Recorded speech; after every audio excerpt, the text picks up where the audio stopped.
কলেজটা অনেক সুন্দর আপু। কলেজটা সুন্দর, কিন্তু সিনিয়রদেরকে অ্যাভয়েড করে চলবি। মেয়েগুলো নতুন মনে হচ্ছে, চল মামুনিদেরকে আমাদের পরিচয়টা দিয়ে আসি। নাম কি সোনা? কে রে, নাম বলছে না যে? কালা মনে হয়। চলো আপু। মালটা তো দেখছি অনেক ঝাঁজ।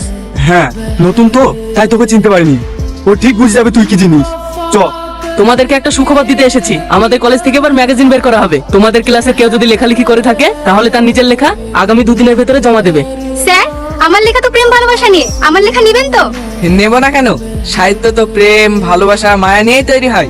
তোরা ক্যান্টিনে চ, আমি ওর সাথে একটু কথা বলে আসছি। দেখিস কবির কবিতা শুনে যেন ওর প্রেমে পড়ে যাস না। শুনছেন? এদিকে আপনাকে বলছি। হ্যাঁ বলো, তোমার কোনো লেখা জমা দিবা নাকি? না, আমি কবিতা লিখতে পারি না, আপনার সাথে একটু কথা বলার জন্য আসলাম। তুমি চাইলেই তো লিখতে পারবে। এই প্রকৃতিকে দেখো, এরাই তোমাকে বলে দেবে আমাদের জীবনে তাদের ভূমিকা কি। আপনি কি সবই এই ডায়েরিতে লিখে রাখেন? হ্যাঁ, মনে কোনো কথা ভেসে আসলে সব এই ডায়েরিতেই বন্দি করে রাখি। আপনার মনের কথা আমি পড়তে পারি না। মানে? আপনার ডায়েরিটা একটু আমাকে দেবেন, যদি লেখাগুলো পড়ে আমি কিছু শিখতে পারি। ডায়েরি? হ্যাঁ, পড়ে কালকে আপনাকে দিয়ে দেবো। সাদা কাফন অস্থির মন, বুঝবি তখন হারিয়ে যাব যখন। সাদা কাফন তুলে রেখেছিল কতজন, হাতছানি দিয়ে ডেকেছে তার সাথে, তারাও হয়েছে কবরবাসী। সাদা কাফন পরে চলে গেছে কতজন, আমরাও চলে যাব। সাদা কাফন পরে সেদিন কাঁদবে কি এই হাতটা ধরে? এই দুনিয়া করেছি কত পাপ, যদি লেগে থাকে কারোর হৃদয় দিয়ে ক্ষমা করে দিও এই শেষ শূন্য যাত্রায়। এই যুগে পরকাল নিয়ে কেউ ভাবেই না, সবাই নিজে নিজে নিয়ে ব্যস্ত। মামনি, এখানে কার জন্য দাঁড়িয়ে আছো? যার জন্য দাঁড়িয়ে থাকি, আপনাকে দেখতে হবে না। সেদিন তো না আমরা বলে চলে গেলে, আজকে অত সহজে যেতে দেবো না। আপনি এখান থেকে যাবেন না প্রিন্সিপালকে ডাকবো? না না, প্রিন্সিপালকে ডাকো না, আমার প্রিন্সিপালকে ভীষণ ভয় লাগে। একটু কাছে এসে দূরে যাচ্ছে কেন? আবার বিয়া তুমি শুরু করে দিয়েছি।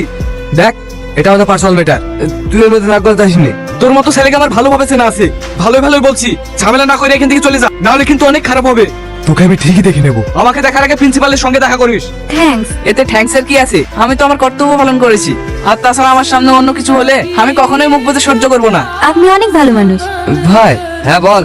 তোমাকে একটু আমার সঙ্গে কলেজে যেতে হবে। কলেজে? কলেজে আবার কি করতে? কিছুদিন আগেই তো কলেজ থেকে ঘুরে আসলাম। তুই আবার কিছু করিস নাকি? তেমন কিছু না, তুমি তো জানোই কিছু না করলে আমার দোষ হয়। হ্যাঁ হ্যাঁ, সে তো আমি ভালো করেই জানি। তুমি কেমন? ভাই, এবার মতো চলো। ঠিক আছে ঠিক আছে, কালকে যাবো। হঠাৎ কলেজে কি মনে করে? কি করবো, ছোট ভাইটার জন্য মাঝে মাঝে কলেজে আসতে হয়। আপনি বলে ওকে দেখা করতে বলেছেন? আমি তো শুধু ওকে ডেকেছিলাম, বকবো বলে ভয়ের সঙ্গে করে আপনাকেও নিয়ে এসেছে।